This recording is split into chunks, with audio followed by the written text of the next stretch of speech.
আপনারা সকলেই ওসমান হাদি ভাই জন্য দোয়া করবেন, যেন ওসমান হাদি ভাইকে আল্লাহ তাআলা শহীদি মর্যাদা দান করেন। ওসমান হাদি ভাইকে যেন আল্লাহ তাআলা জান্নাতুল ফেরদাউস নসিব করেন।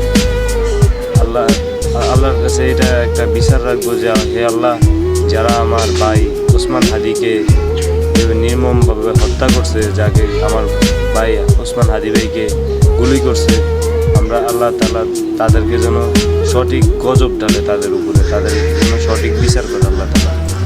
আল্লাহর কাছে আমরা বলবো যে হে আল্লাহ, তুমি ওদের উপরে গজব ফালায়ও।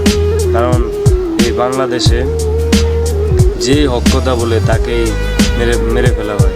তাই আমরা বলবো যে এই বাংলাদেশ থেকে আমাদের একজন এমন এই হাদির মতো আর হাদি আমরা এই বাংলাদেশে আর দ্বিতীয় কোনো জন পাবো না। যে হাদি ভাইয়ের মতো এমন সৎ সাহসীবান ব্যক্তি দেশের হয়ে কথা বলার কারণে তাকে নিজেকে মরে যেতে হয়েছে, তাকে মেরে ফেলা হয়েছে, তাকে হত্যা করা হয়েছে। তাই আমরা এটা সঠিক বিচার চাইব প্রধান উপদেষ্টার কাছে, আল্লাহ তাআলার কাছে বলবো যে হে আল্লাহ, তুমি ওই অপরাধীকে সঠিক বিচার করো, ওর উপরে যেন গজব ফেলাই দিও তুমি। আর প্রধান উপদেষ্টার কাছে একটা অনুরোধ রাখবো যে হে প্রধান উপদেষ্টা, আপনি ওদেরকে ইন্ডিয়া থেকে এনে এই বাংলাদেশে বাংলার জমিনে ওদের বিচার করেন, নয়তো প্রধান উপদেষ্টার চেয়ারও ঠিক মতো থাকবে না। কারণ বাংলার জনগণ, বাংলার মানুষ আর এখন আর নীরব নেই।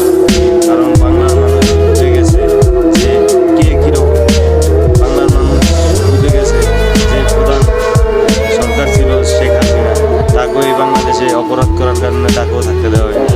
প্রধান উপদেষ্টা তিনি যদি বাংলাদেশে সঠিক আইন চালু করার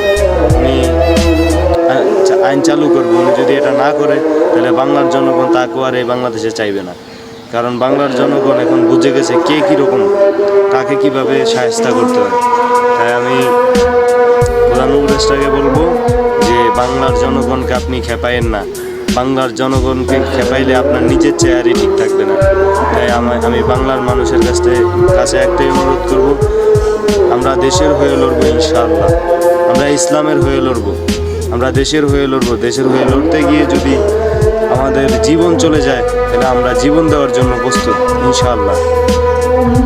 এই আমাদের হাদি ভাই এই বাংলাদেশে দেশের হয়ে কথা বলার কারণে যদি তার জীবন চলে যেতে পারে, তাহলে আমি যদি দেশের হয়ে কথা বলার কারণে যদি আমার জীবন চলে যায়, যদি আমি একটা মানুষ বেঁচে থাকলাম, আমার কোনো নাই, আমার কোনো দাম নাই। একটা মানুষ বেঁচে থেকে যদি আমাকে নিয়ে যদি যে আজকে হাদি ভাই মারা গেছে, যে আল্লামা দেলোয়ার হোসেন সাইদি সাহেব একটা কথা বলছেন যে বিড়ালের মতো 500 বছর বেঁচে থেকে কোনো লাভ নাই, সিংহের মতো 1 ঘন্টা বাঁচতে চাই।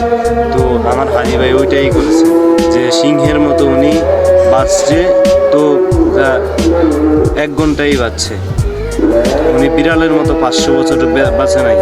তা আমরা বাংলার মানুষ জাগেন, আপনারা আমাদের বাংলাদেশকে যারাই নিচ্ছিন্ন করে দিতে আসবে আমরা তাদেরকেই নিচ্ছিন্ন করে দেবো ইনশাআল্লাহ। তাই প্রতি ঘরে ঘরে হাদি জন্মাক, আমি চাই এটা প্রতি ঘরে ঘরে হাদি হোক। এক হাদি মরে গেছে, ঘরে ঘরে হাদি আছে ইনশাআল্লাহ। আসসালামু আলাইকুম প্রিয় দেশবাসী, সকলে আমার সালাম নেবেন, আমার জন্য দোয়া করবেন, আমরা যেন দেশের জন্য লড়তে পারি। আসসালামু আলাইকুম।